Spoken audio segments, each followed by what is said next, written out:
The following is a production of Neural Network Media and is completely AI generated. It is intended for entertainment and educational purposes only.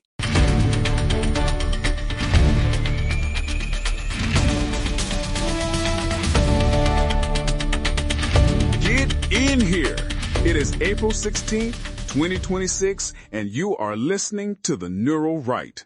I'm Ray, the Hammer Miller, and across from me, sipping on what I assume is a glass of lukewarm distilled water and a single grain of salt, is the professor himself, Walter Blackwood.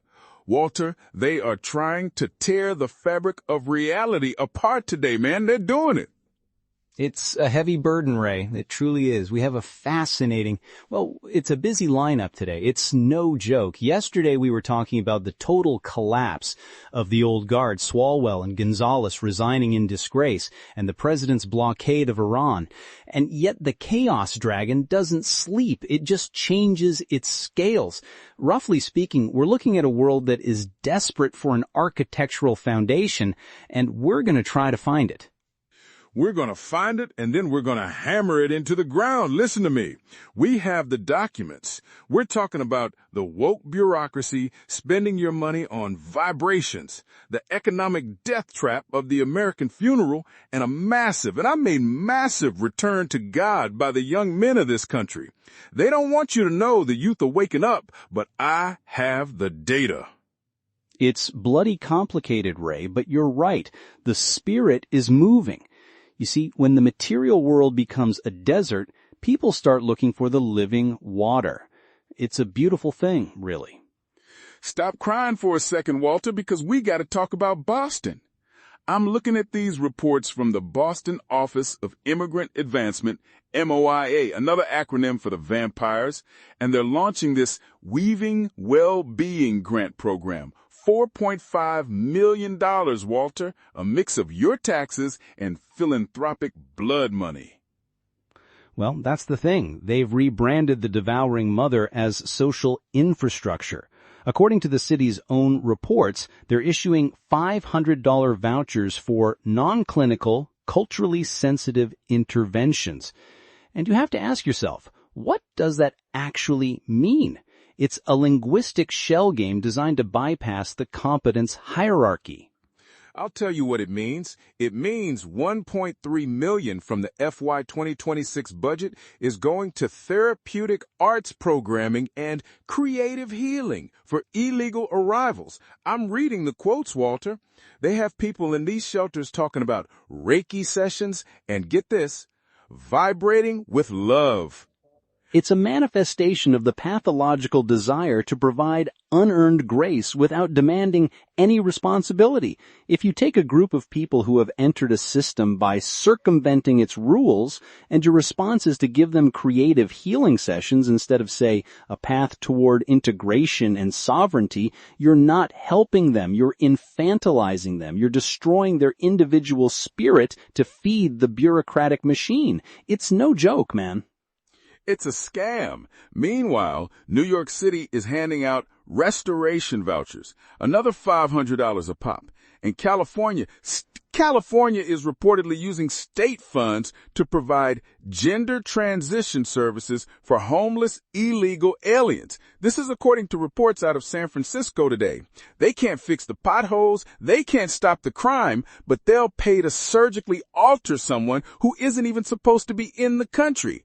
It's over for humanity if we don't stop this. It's the woke theocracy, as Newsweek pointed out recently. They've replaced traditional morality with a set of identity-based sacraments. Roughly speaking, they've decided that the most marginalized identity is the new high-priced. And if you question the tithes, the $4.5 million in Boston or the billions in California, you're a heretic. You see. I see the bank accounts, Walter, and the bank accounts are empty. That brings us to the real world, the economic reality check. While the bureaucrats are vibrating with love, the American family is vibrating with pure, unadulterated fear. It's the tragedy of the individual. Bankrate just dropped their 2026 emergency savings report. 59%. 59% of Americans cannot cover a $1,000 emergency with their savings. They're one car accident, one broken water heater, one trip to the ER away from total insolvency. Right. And the median emergency fund has cratered. It was $10,000 a year ago. It's $5,000 now.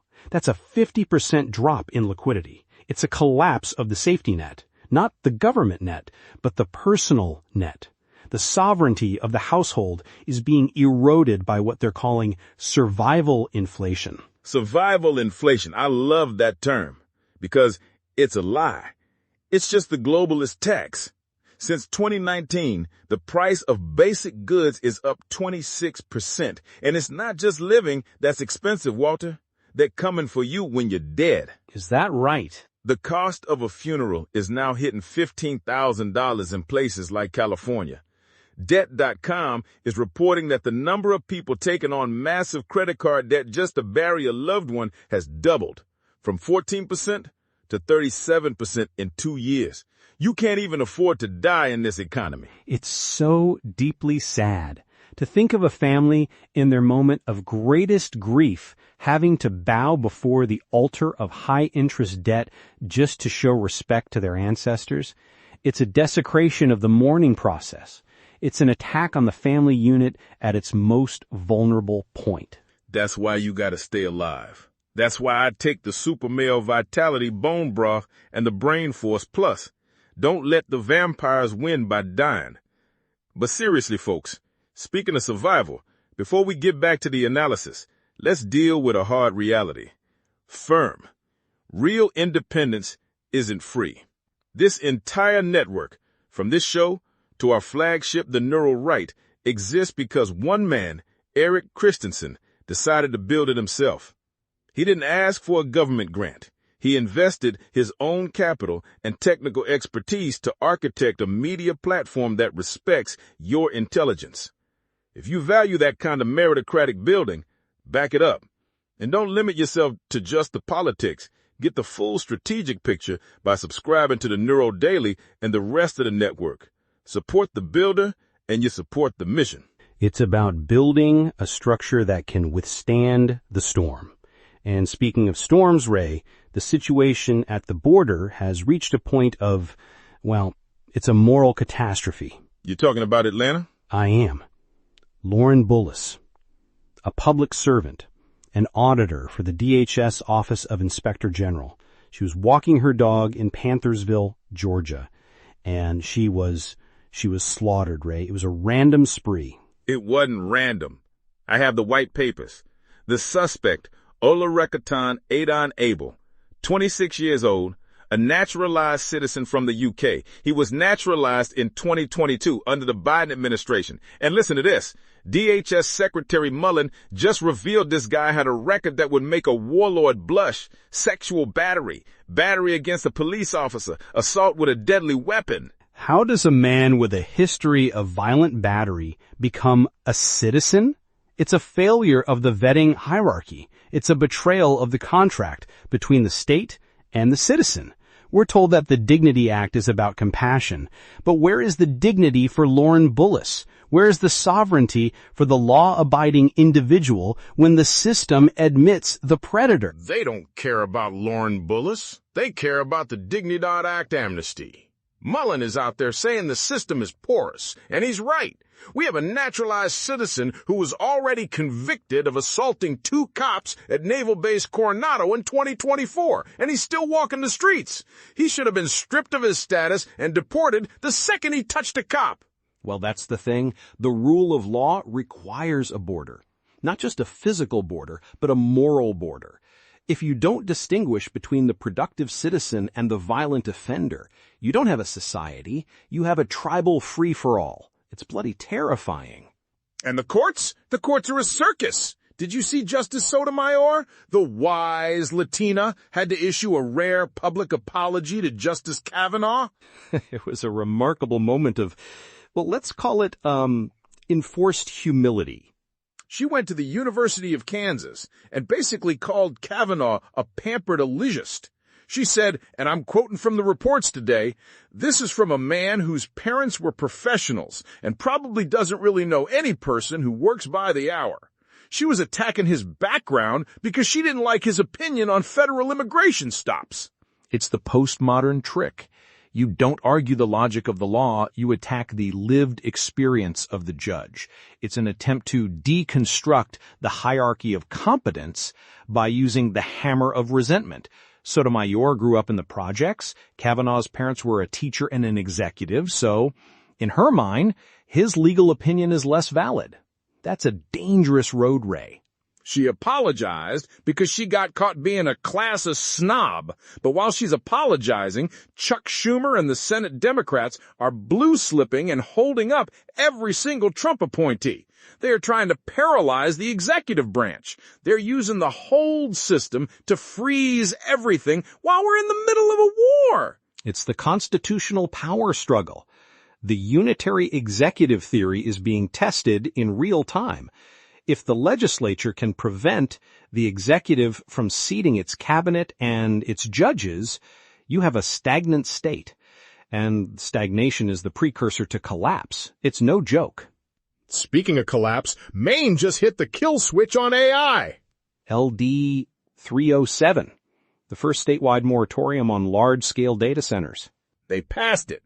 No new data centers over 20 megawatts until 2027. The politicians in Maine are terrified because these AI warehouses are eating up the grid alive. They're sucking up all the water and the electricity, and the local people are seeing their bills skyrocket. It's the energy wall. We've spent years talking about the cloud as if it's this ethereal, spiritual dimension, but it's not. It's physical. It's silicon and copper and massive amounts of cooling water. Roughly speaking, we've birthed a digital child that has an infinite appetite. And the tech firms aren't paying. The Trump administration made them sign a ratepayer protection pledge, but Maine says that's not enough. They're worried that if they let these globalist tech hubs in, the average Joe in Sanford or Jay won't be able to turn his lights on. And then there's the liability issue. If an AI system makes a catastrophic error, who is responsible? The coder? The corporation? The data center? We are entering a legal frontier where the concept of individual responsibility is being blurred by algorithms. It's the chaos dragon in the machine, Ray. I don't trust the machine. I don't even trust the people reporting on the machine. Did you see the New York Times today? They're having a total meltdown because the Texas Rangers, the baseball team, reinstalled the One Riot, One Ranger statue at their stadium. A 12-foot bronze monument dedicated in 1963. The Times called it deeply controversial and tone-deaf. They're still obsessed with a protest from 6 years ago. They hate the Rangers, the agency, and the team. They're trying to say the statue is modeled after a guy who enforced segregation in the 50s. The team says no, it represents the history of the agency. It's just more narrative warfare. They want to erase every symbol of law and order until there's nothing left but a blank wall and a restoration voucher. It's an attempt to sever the present from the past. If you can convince a people that their history is nothing but a series of crimes, they'll have no courage to face the future. It's the postmodern neo-Marxist playbook. It's bloody transparent. It's transparent and it's global. While we're arguing about statues, the IRGC, the Iranians, used Chinese commercial satellites to target our bases. 5 U.S. refueling planes were hit at Prince Sultan Air Base. We have the confirmation now. This is what we feared, the high-tech axis. Beijing-based Earth Eye Co. provided the imagery, and Impasset provided the data services. China claims it was purely fabricated, but the White House is saying there are big problems ahead for Beijing. Big problems? We're in a ceasefire that ends Tuesday, April 21st. J.D. Vance is trying to broker a grand bargain, a 20-year suspension of Iran's uranium enrichment. Iran is offering 5 years. 5 years is a joke. It's a blink of an eye. They'll just wait us out. Well, that's the thing. A 5-year deal is just a strategic pause for the dragon to regrow its scales. It doesn't solve the problem. It just kicks the apocalypse down the road. And I think the young people, they see this. They see the instability. They see the void. And that's where the real story is. That's the lead. Listen to me. This is the most important thing we're going to talk about today. Gallup and Axios just released the numbers, and they are shocking. There was a religious rebound happening in America, and it is being led by young men. It's a miracle, truly. 42% of U.S. men age 18 to 29 now identify religion as very important in their lives. That was 28% just 3 years ago. It's a massive tectonic shift. And it's a gender gap flip. For the first time in 25 years, young men are more religious than young women. The women are sitting at 30%, but the men are running back to the pews. They're running back to tradition. Why wouldn't they? Look at what the secular world has offered them. A world of vibrating with love vouchers, $15,000 funerals, and AI that wants to replace their labor. They're suffering from digital fatigue. They've been raised in a gray soup of equality and nihilism, and they've realized it's a prison. It's a prison with no windows. You look at the reports from Finland, the reports from the UK. Young men are turning to Christianity as the new counterculture. Being a traditional man, a man of faith, a man who wants to protect his family, that is the most rebellious thing you can do in 2026. It's the great realignment. They are looking for a moral compass. They're looking for the architecture of being. You see, religion isn't just about believing things. It's about a set of practices that orient you toward the highest possible good. It's about cleaning your room on a cosmic scale. To see these young men, these Z-school boys who were told that they were toxic, to see them standing up and saying, no, there is a truth and I will bow to it. It gives me hope. It's no joke, man. It's the only thing that can save us. They're looking at the bombshell DOJ reports about the weaponization of law against pro-life activists. They see the White House fighting with the Vatican, and they're choosing a side.